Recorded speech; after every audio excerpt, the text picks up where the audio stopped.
Rusia meluncurkan serangan besar-besaran ke Ukraina, merusak 6 fasilitas listrik di berbagai wilayah. Presiden Ukraina Volodymyr Zelensky menyebutkan serangan ini merupakan serangan terbesar pada infrastruktur energi negaranya. Sementara operator jaringan listrik Ukraina mengonfirmasi bahwa serangan tersebut memaksa pemadaman lebih lama bagi jutaan warga. Dengan suhu minus 6 derajat Celcius, serangan ini menambah penderitaan warga di tengah musim dingin. Dilaporkan Rusia meluncurkan 93 rudal dan 200 drone, sebagian besar berhasil dicegat oleh pertahanan udara Ukraina. Diketahui Zelensky menuding Rusia menggunakan serangan sebagai alat untuk memaksa negosiasi perdamaian.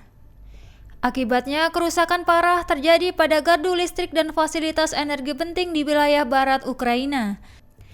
Adapun penyedia listrik terbesar Ukraina melaporkan kerusakan parah pada pembangkit listrik jenis thermal. Kementerian Pertahanan Rusia mengklaim serangan ini sebagai balasan atas penggunaan sistem rudal taktis Angkatan Darat Ukraina.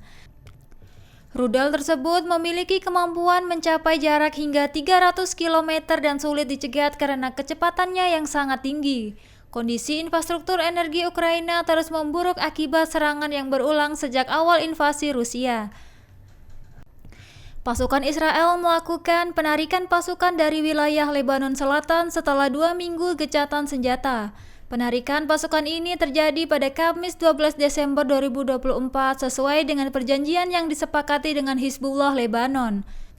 Militer Lebanon bergerak cepat mengerahkan pasukannya ke wilayah yang ditinggalkan Israel. Berdasarkan kesepakatan, Israel diharuskan mundur dalam waktu 60 hari sejak gencatan senjata dimulai.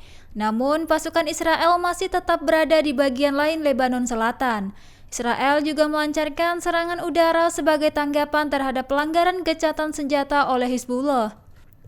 Dilaporkan ribuan tentara Israel masih bertahan di wilayah Lebanon.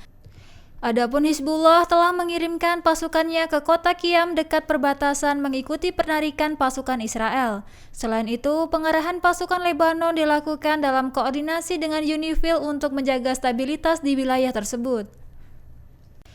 Puluhan aksi unjuk rasa digelar di berbagai wilayah di Yaman pada Jumat 13 Desember 2024 pagi. Demonstrasi ini mendukung perjuangan rakyat Palestina di jalur Gaza dengan slogan Teguh Bersama Gaza, kami akan terus melawan Zionis dan Amerika. Adapun Komite Tertinggi Yaman menyerukan aksi massa 1 juta orang di lapangan Al-Saben sana. Selain itu, aksi serupa juga digelar di lebih dari 550 lokasi di seluruh kota Yaman. Aksi ini juga melibatkan rencana demonstrasi besar di pesisir Al-Hodeidah dengan 112 lokasi yang dipersiapkan untuk aksi unjuk rasa. Di wilayah Ib dan Hajjah, masing-masing 88 dan 133 lokasi akan menjadi tempat pawai besar.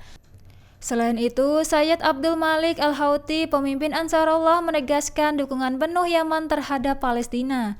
Ia menyerukan demonstrasi massal sebagai bentuk solidaritas terhadap Palestina, Suriah, dan Lebanon. Sayyid Al-Houthi menekankan pentingnya pelatihan militer bagi rakyat Yaman untuk meningkatkan kesiapan tempur dan psikologis. Ia juga mengecam serangan Israel terhadap Gaza termasuk penghancuran fasilitas medis. Pasukan Demokratik Suriah menembaki pengunjuk rasa di Raqqa, Suriah Utara pada Kamis 12 Desember 2024 malam. Akibatnya menyebabkan 6 orang tewas dan beberapa lainnya terluka. Diketahui ketegangan di wilayah Raqqa semakin meningkat sejak jatuhnya rezim Bashar al-Assad. Dikabarkan warga setempat melancarkan protes besar-besaran terhadap pasukan Demokratik Suriah yang didukung oleh Amerika Serikat. Pasukan itu telah menguasai wilayah Raqqa selama beberapa tahun namun kini menghadapi perlawanan sengit. Adapun pasukan oposisi yang dipimpin oleh Hayat Tahrir al-Sham atau HTS mengklaim telah merebut kendali penuh atas kota Deir ez-Zor di Suriah Timur. Sementara Komandan HTS Abu Muhammad al-Jawlani mengonfirmasi kemenangan tersebut. Dilaporkan bahwa kota strategis Bau Kamal telah jatuh ke tangan oposisi. Pasukan oposisi menyatakan rencananya untuk melanjutkan serangan menuju Raqqa, Hasakah, dan wilayah Suriah Timur lainnya. Sirine serangan udara terdengar di seluruh wilayah Ukraina pada Jumat 13 Desember 2024 pagi. Rusia diperkirakan meluncurkan serangan balasan terhadap Ukraina. Adapun media Ukraina, Ukrinform melaporkan bahwa Rusia meluncurkan sejumlah besar rudal ke Ukraina. Rudal-rudal tersebut dikirim menggunakan MiG-31K yang berpotensi membawa rudal Kinzhal. Angkatan Darat Ukraina memperingatkan warga untuk waspada terhadap ancaman serangan lanjutan. Dikabarkan rudal Rusia datang dari arah utara dan selatan. Peringatan serangan udara telah diumumkan di seluruh wilayah Ukraina. Selain rudal, Rusia juga meluncurkan puluhan pesawat nirawak kamikaze. Namun belum ada konfirmasi resmi mengenai wilayah yang terkena serangan.